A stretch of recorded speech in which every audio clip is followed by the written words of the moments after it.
여러분 안녕하세요. 오늘은 정말 많은 분들이 궁금해하시고 또 걱정하시는 노후 생활비에 대해서 이야기 나눠볼까 합니다. 은퇴 후에 얼마나 필요할까요? 또 어떻게 준비해야 할까요? 사실 이 부분은 누구나 마음속 깊이 있는 고민이에요. 단순히 돈이 얼마나 필요한지 계산하는 것을 넘어서 우리는 어떤 노후를 꿈꾸고 있는지 그 꿈을 현실로 만들기 위해 지금 무엇을 해야 하는지 함께 고민하는 시간이 되었으면 좋겠습니다. 오늘은 연금 제도부터 실질적인 절약 방법, 그리고 작은 수익 창출, 아이디어까지 제가 아는 것과 실제 사례를 종합해서 긴 시간 함께 이야기 나눠보겠습니다. 단순히 숫자만을 이야기하는 것이 아니라 여러분의 마음속에 따뜻한 위로와 실질적인 도움이 될 수 있는 이야기들을 나누고자 합니다. 노후 준비는 결코 먼 미래 이야기가 아니라 지금부터 한 걸음 한 걸음 준비해 나가는 과정이니까요. 자, 그럼 편안한 마음으로 저와 함께 노후 생활비 절약과 연금 활용법에 대한 여정을 시작해 볼까요? 여러분의 소중한 노후가 더욱 빛날 수 있도록 제가 아는 모든 것을 나누어 드릴게요. 이 방송이 여러분의 노후 준비에 긍정적인 변화를 가져다 주기를 진심으로 바랍니다. 한국 시니어의 현실적인 생활비에 대해 좀 더 깊이 있게 이야기해 볼까요? 많은 분들이 노후에 어느 정도의 돈이 필요한지 막연하게 생각하시곤 합니다. 한국보건사회연구원의 자료나 통계청의 가계 동향조사 자료를 보면 한국 가구의 평균 생활비를 엿볼 수 있는데요. 이는 우리 노후 설계를 위한 중요한 지표가 됩니다. 2023년 기준으로 발표된 자료들을 살펴보면 1인 가구의 월 평균 생활비는 약 150만원에서 200만원, 사이 부부 가구의 경우 약 250만원에서 350만원 사이로 나타나고 있습니다. 물론 이 숫자는 평균적인 것이라 각자의 생활 방식이나 지역에 따라 편차가 매우 큽니다. 예를 들어 대도시 거주와 농어촌 거주의 생활비는 확연한 차이를 보이죠. 흥미로운 점은 이 생활비에서 가장 큰 비중을 차지하는 것이 바로 의료비와 주거비라는 사실입니다. 나이가 들수록 건강에 대한 관심이 높아지고 병원을 찾는 일이 잦아지면서 의료비 지출은 늘어날 수밖에 없고요. 주거비 또한 월세나 관리비 혹은 주택 유지보수 비용 등으로 꾸준히 발생합니다. 특히 도시 생활의 경우 주거비와 교통비 비중이 더욱 커질 수 있죠. 예를 들어볼까요? 시골에서 농사를 지으며 여유롭게 생활하시는 김 어르신 부부는 월 180만원으로도 충분히 생활하고 계십니다. 직접 키운 채소와 주변 이웃들과의 나눔으로 식비를 절약하고 주거비 부담도 적으신 편이죠. 소박하지만 만족스러운 삶을 살고 계신 경우라고 할 수 있습니다. 하지만 서울 시내 아파트에서 생활하시는 이 어르신 부부는 월 300만원 이상이 필요하다고 하세요. 교통비, 문화생활비, 외식비 등 도시에서 발생하는 지출이 많기 때문입니다. 주거 환경과 라이프 스타일의 차이가 생활비에 그대로 반영되는 것이죠. 즉, 내가 은퇴 후에 어디서 어떻게 살 것인가에 따라 필요한 생활비는 크게 달라진다는 것을 알 수 있습니다. 은퇴 후의 주거 형태, 지역 선택, 그리고 라이프 스타일이 노후 생활비 계획에 핵심적인 영향을 미치는 것이므로 막연한 추측보다는 구체적인 그림을 그려보는 것이 중요합니다. 단순히 돈을 많이 모으는 것만이 아니라 어떻게 소비하며 어떤 삶을 살고 싶은지에 대한 명확한 비전이 필요합니다. 이러한 계획이 있다면 더욱 현실적이고 효과적인 노후 준비를 할 수 있을 것입니다. 이제 가장 중요하고도 복잡하게 느껴질 수 있는 연금에 대해 자세히 알아보겠습니다. 우리나라에는 크게 4가지 종류의 연금이 있는데요. 하나씩 살펴볼까요? 첫째, 국민연금입니다. 국민연금은 국가가 운영하는 사회보험으로 직장 생활을 하셨거나 지역 가입자로 보험료를 꾸준히 납부하셨다면 은퇴 후에 연금을 받으실 수 있습니다. 국민연금 수령 시작 나이는 출생 연도에 따라 조금씩 다른데요. 현재는 만 60세에서 65세 사이에 수령을 시작하게 됩니다. 2023년 12월 기준으로 국민연금 노령연금의 평균 급여액은 월 62만원 정도로 나타나고 있습니다. 하지만 이는 평균일 뿐 가입 기간이 길고 납부 금액이 많을수록 더 많은 연금을 받으실 수 있어요. 또한 정해진 수령 시기보다 일찍 받는 조기 노령연금을 선택할 경우 연금액이 줄어드는 불이익이 있으니 신중하게 고려하셔야 합니다. 연기연금을 통해 더 많은 연금을 받는 방법도 있습니다. 연금공단 홈페이지에서 예상 수령액을 간편하게 확인할 수 있으니 꼭 한번 확인해 보시길 권해드립니다. 예를 들어 60대 초반의 어씨는 국민연금에만 의존하여 월 70만원을 받고 계시지만 이 금액만으로는 기본적인 생활비를 충당하기에 빠듯하다고 하십니다. 그래서 다른 소득원을 찾으시거나 지출을 최대한 줄이며 생활하고 계시죠. 이처럼 국민연금만으로는 안정적인 노후 생활을 보장하기 어려울 수 있다는 점을 인지하는 것이 중요합니다. 둘째, 기초연금입니다. 기초연금은 소득 하위 70%에 해당하는 65세 이상 어르신들께 지급되는 연금입니다. 2025년 기준으로 최대 월 34만 2,500원까지 받을 수 있으며 부부의 경우 54만 8천원까지 수령이 가능합니다.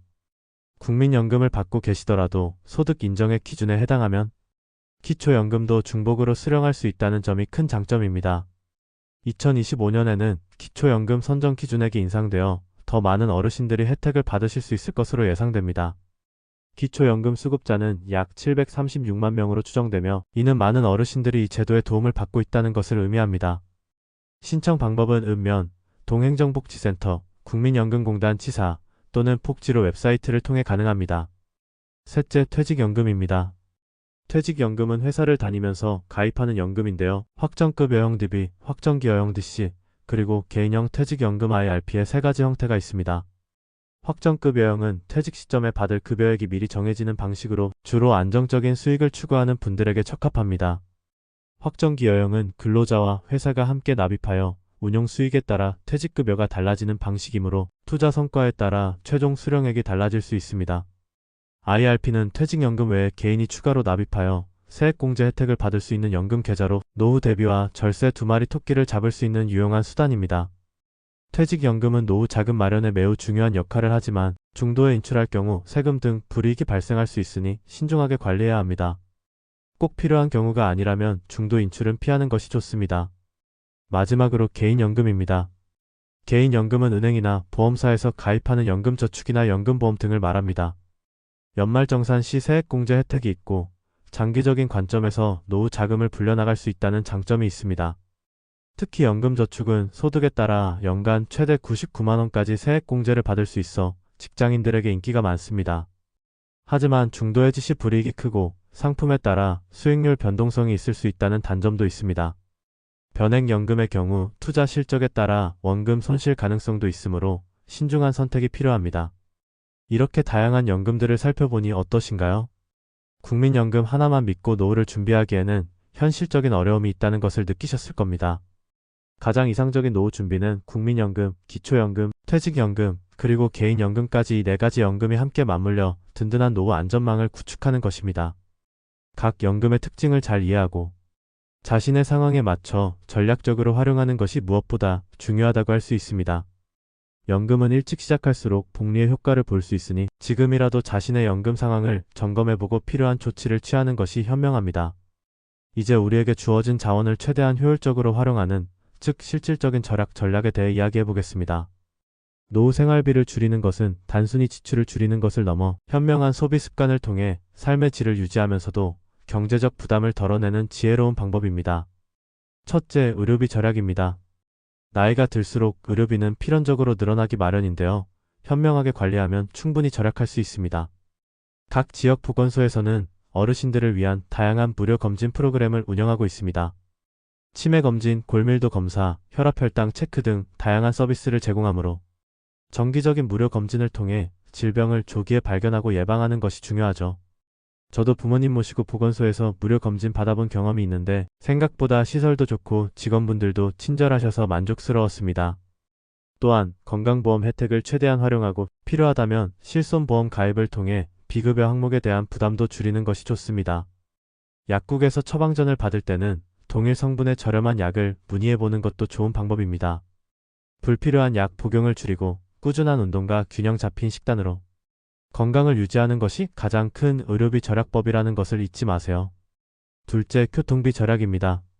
만 65세 이상 어르신들은 지하철 무임승차 혜택을 받으실 수 있습니다. 시니어 교통패스나 지역별 복지카드를 활용하면 버스나 택시 이용 시에도 할인 혜택을 받을 수 있으니 각 지자체에서 제공하는 정보를 꼭 확인해보세요. 지자체마다 제공하는 혜택이 다르니 거주하는 지역의 복지센터나 주민센터에 문의해보는 것이 좋습니다. 대중교통 이용이 어렵지 않다면 자가용보다는 대중교통을 적극적으로 활용하는 것이 좋습니다. 장거리 이동 시에는 기차나 고속버스 경로 할인을 활용하는 것도 현명한 방법입니다. 셋째, 식비 절약입니다. 식비는 생활비에서 상당 부분을 차지하는 만큼 조금만 신경 써도 큰 효과를 볼 수 있습니다. 대형마트보다는 전통시장을 이용하고 제철 농산물을 공동 구매하거나 직접 텃밭을 가꾸는 것도 좋은 방법입니다. 직접 텃밭에서 상추 키워서 싱싱한 채소와 함께 삼겹살 먹는 기쁨은 돈으로 환산하기 힘들죠. 제가 아는 한 어르신은 아파트 베란다에 작은 텃밭을 만들어 상추, 깻잎 등을 길러 식탁을 풍성하게 만드시더라고요. 간단한 밑반찬은 직접 만들어 먹고 외식 횟수를 줄이는 것만으로도 식비를 크게 절약할 수 있습니다. 지역별 로컬푸드 직매장을 이용하거나 마감 시간에 임박한 할인 상품을 공략하는 것도 알뜰한 식비 절약 노하우입니다. 넷째, 주거비 절약입니다. 주거비는 가장 큰 고정 지출 중 하나인데요. 공공임대주택이나 주거급여 제도를 활용하면 큰 도움을 받을 수 있습니다. 국가나 지자체에서 제공하는 저렴한 임대주택이나 주거비 지원 제도가 다양하게 마련되어 있으니 본인의 소득과 자산 기준에 해당하는지 꼭 확인해 보세요. 주거복지센터나 LH공사 등에 문의하면 상세한 안내를 받을 수 있습니다. 또한 자녀와 함께 거주하며 비용을 분담하는 것도 좋은 방법이 될 수 있습니다. 최근에는 세대 간 합가 지원 정책이나 빈집, 재생을 통한 저렴한 주거지 제공 등 다양한 시도들이 이루어지고 있으니 지자체 정보를 눈여겨볼 필요가 있습니다. 에너지를 절약하는 것도 주거비 절약에 큰 도움이 됩니다. 단열재 보강, LED 조명 교체, 사용하지 않는 플러그, 뽑기 등 작은 습관들이 모여 큰 절약으로 이어질 수 있습니다. 절약만으로는 부족하다고 느끼실 때 작은 수익이라도 창출할 수 있는 아이디어를 찾아보는 것도 좋은 방법입니다. 노년기에 새로운 일을 시작한다는 것이 쉽지 않을 수 있지만 본인의 경험과 재능을 활용하면 생각보다 많은 기회가 있습니다. 첫째, 시니어 맞춤형 아르바이트입니다. 정부나 지자체에서 지원하는 노인 일자리 사업이 점점 확대되고 있습니다. 2025년에는 역대 최대 규모인 109만 8천 개의 노인 일자리가 제공될 예정이라고 하니 관심 있는 분들은 적극적으로 찾아보시는 것이 좋습니다. 보건복지부의 노인 일자리 및 사회활동 지원사업 홈페이지에서 자세한 정보를 얻을 수 있습니다. 도서관 관리, 공원 안전지킴이, 학교 급식 도우미, 전통시장 안내원, 실버 바리스타, 주차관리원 등 다양한 분야에서 시니어들을 위한 일자리가 마련되어 있습니다. 신체적 부담이 적고 근무 시간이 유연한 일자리를 선택하면 생활에 활력을 더하고 소소한 수입도 얻을 수 있습니다. 일 자체가 주는 만족감과 사회적 교류 또한 큰 장점입니다. 둘째, 재능 나눔을 통한 수익 창출입니다. 평생 쌓아온 여러분의 재능을 나누고 그것을 통해 소득을 얻는 방법입니다. 글쓰기, 그림, 악기 연주, 요리, 바둑, 뜨개질, 외국어 등 어떤 것이든 좋습니다. 지역 문화센터나 복지관에서 강좌를 개설하거나 소그룹 레슨을 통해 자신의 재능을 공유하고 수강료를 받을 수 있습니다. 최근에는 온라인 플랫폼을 통해 재능을 판매하는 것도 가능합니다. 예를 들어 한 시니어분은 평생 쌓은 바둑 실력을 유튜브 채널로 운영하여 월 50만 원 이상 벌고 계십니다. 온라인으로 바둑 강좌를 진행하고 시청자들과 소통하며 큰 보람을 느끼신다고 합니다. 셋째, 온라인을 통한 소득 활동입니다. 디지털 기기 사용에 익숙하지 않더라도 요즘은 스마트폰만으로도 충분히 할 수 있는 일들이 많습니다. 블로그나 유튜브 채널을 운영하며 광고 수익을 얻거나 중고 물품을 판매하는 온라인 중고거래 앱을 활용하여 안 쓰는 물건을 처분하고 소득을 얻을 수 있습니다. 간단한 스마트폰 활용법만 익히면 누구나 쉽게 시작할 수 있는 방법들입니다. 지역 복지관이나 주민센터에서 어르신들을 위한 스마트폰 교육 프로그램을 운영하는 곳도 많으니 활용해 보시면 좋습니다. 넷째, 농촌 지역에서의 소득 아이디어입니다. 만약 농촌 생활을 고려하고 계시다면 농산물 소규모 판매나 체험 프로그램 운영을 통해 추가 수익을 얻을 수 있습니다. 직접 재배한 농산물을 직거래 장터나 온라인을 통해 판매하거나 주말 농장 체험, 농촌 민박 등 관광객들을 위한 체험 프로그램을 운영하는 것도 좋은 방법입니다. 귀농 귀촌을 지원하는 정부나 지자체 프로그램도 많으니 관심 있다면 알아보시는 것을 추천합니다. 농촌의 빈집을 활용하여 숙박업을 하거나 지역 특산물을 활용한 가공식품을 만드는 아이디어도 생각해 볼 수 있습니다. 중요한 것은 자신의 관심사와 능력을 파악하고 열린 마음으로 새로운 기회를 탐색하는 것입니다. 지금까지 노후생활비 절약과 연금 활용, 그리고 추가 수익 창출 아이디어에 대해 이야기해봤는데요. 마지막으로 노후생활의 질을 높이는 마음가짐에 대해 잠시 이야기 나누고 싶습니다. 결국 돈만이 행복한 노후의 답은 아닙니다. 물론 경제적인 안정은 중요하지만 돈이 많다고 해서 무조건 행복한 노후가 보장되는 것은 아니거든요. 오히려 소모적인 소비보다는 경험 중심의 소비를 지향하는 것이 좋습니다. 물질적인 소유를 늘리는 것보다 여행을 가거나 새로운 것을 배우고 사람들과 소통하며 의미 있는 경험을 쌓는 것이 훨씬 값진 노후를 만들 수 있습니다. 예를 들어 거창한 해외여행이 아니더라도 가까운 국내 명소를 찾아보고 평소 배우고 싶었던 그림이나 악기를 배워보는 등 소소하지만 의미 있는 경험들이 삶을 풍요롭게 합니다. 잊지 말아야 할 것은 인간관계의 소중함입니다. 친구나 가족, 이웃들과의 따뜻한 관계는 어떤 돈으로도 살 수 없는 소중한 자산입니다. 함께 시간을 보내고 서로의 이야기를 들어주며 정서적인 교류를 하는 것이 노년의 외로움을 이겨내고 삶의 활력을 불어넣는 데 큰 도움이 됩니다. 정기적인 모임이나 동호회 활동을 통해 새로운 인연을 맺고 활발하게 교류하는 것도 좋습니다. 또한 봉사활동에 참여하는 것도 좋은 방법입니다. 나의 작은 재능이나 시간을 나누어 남을 돕는 과정에서 큰 보람과 성취감을 느낄 수 있습니다. 지역사회에 기여하면서 새로운 사람들을 만나고 삶의 의미를 되찾는 계기가 될 수도 있습니다. 시니어 자원봉사센터에서 다양한 활동들을 알아볼 수 있습니다.